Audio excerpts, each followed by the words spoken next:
मोहल्ले में ईद की खुशी थी। हर घर के बाहर कुर्बानी के जानवर खड़े थे। कहीं बकरे थे और कहीं ऊंचे ऊंट, कहीं बड़ी गायें। बच्चे हंसते हुए अपने जानवरों को घुमा रहे थे। हर तरफ ईद की खुशबू थी।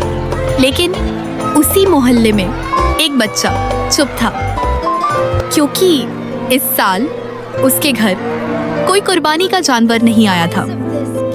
उस बच्चे का नाम अली था। अली भी सबके साथ मुस्कुराता था, लेकिन उसकी मुस्कान के पीछे एक छोटा सा दर्द छुपा था। बच्चे अपने जानवर दिखा रहे थे।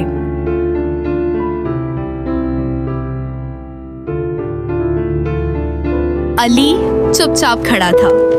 वो सबके जानवरों को प्यार से देख रहा था। शाम के वक्त अली के अब्बू काम से वापस आए। उनके कपड़ों पर मेहनत की गर्द थी, चेहरे पर थकान थी, लेकिन आंखों में अपने घर वालों की मोहब्बत थी।